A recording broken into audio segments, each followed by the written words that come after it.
My parents have a vacation home in Texas. It's a big piece of land, about 2 acres, surrounded by trees. When my siblings and I were kids, we used to go there a lot as a family. But now that we're all grown up, it's harder for us to plan trips together. Back when I was getting to know my girlfriend Jenny, I shared with her about our vacation place on our 5th date in October.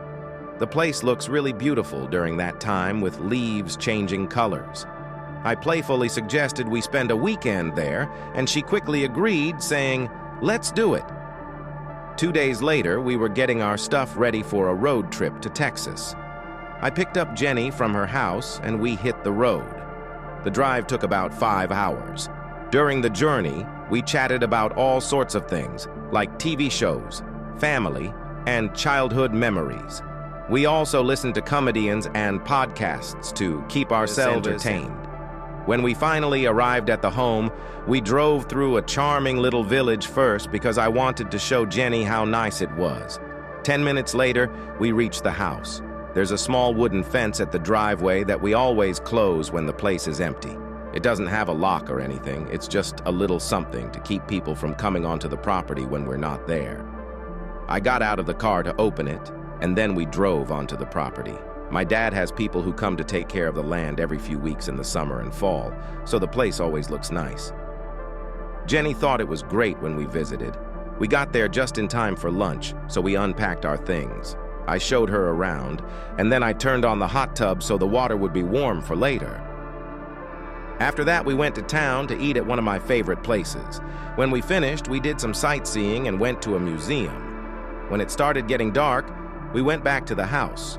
We spent some time relaxing in the hot tub, which was on the back deck under a cover.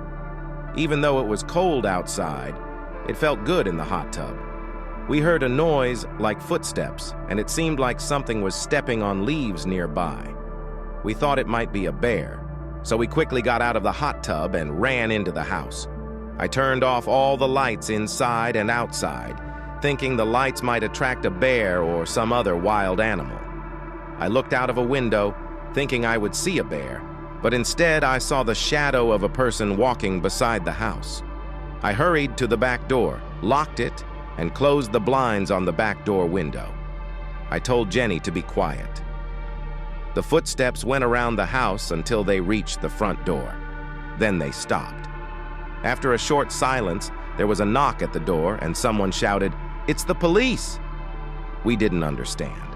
I went to the front and talked through the closed door, asking, "Is something wrong?" The person on the other side said, "We got a call about breaking and entering." I wondered, how is that possible? The nearest neighbor is a long way off. His response had a pause, and he said, "I just need you to open the door, sir." I said, "I'm sorry, but I don't feel safe doing that." I then looked out the window to check if there was a police car outside. I tilted the blind just enough to see. It was getting dark, but we could still see the property, and there were no police cars. I told Jenny, "I don't think that person is a real police officer." The man outside knocked on the door once more. I told him through the door, "I don't see a police car, so I don't feel safe opening the door." The man didn't say anything back. When there was another quiet moment, we thought he had left. A couple of minutes passed, and we were still in the living room talking. Then, heavy footsteps moved away from the door. He had been standing there quietly the whole time, and we didn't know. I went to peek out the window again, but I couldn't see anyone. He must have gone in a different direction from the house. It was scary because the house is surrounded by woods, so he could come from any direction. We decided not to go outside again that night, except for me going out quickly to turn off the bubbles in the hot tub, and eventually, we went to sleep. I took my dad's shotgun from under the bed. The next day, we went for a walk in the national forest. Then we went to eat and watched a movie at a nearby theater. When we got back to the house, it was getting dark. We drove onto the property and Jenny yelled, "Oh my God!" I almost swerved, thinking I might hit something. I hit the brakes and asked, "What?" She pointed at someone quickly walking away from the house towards the woods until they disappeared in the dark. I tried to keep Jenny calm when she got scared, thinking someone was following us. I told her it's okay. We have a gun and we're leaving tomorrow morning anyway. I was a bit scared too. I parked the car as close to the house as possible and we quickly went inside. I checked all the doors and windows to make sure they were locked. We didn't go outside again that night. We packed our things to be ready for the morning and then went to our bedroom for the night. After watching a movie, we went to sleep. Around that time, I heard a strange scraping sound from outside. It happened every few seconds, stopping for a few seconds in between. I couldn't figure out what it was, but something was happening out there. I was worried that the person might have come back.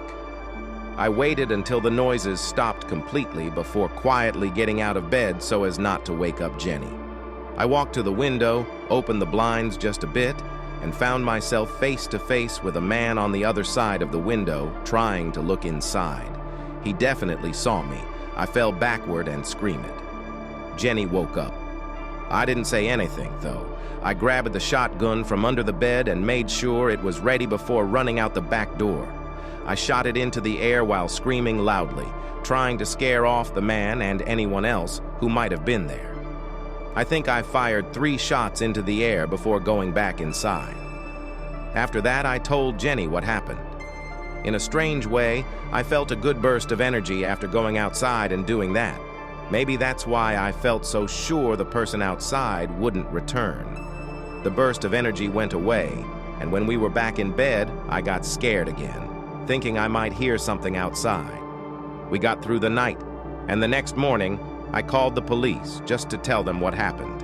My family and I have been back there a few times since then, and luckily that guy never came back, at least not when we were there. Take a second to subscribe and like the video to help the channel grow. See you next time around. Take care.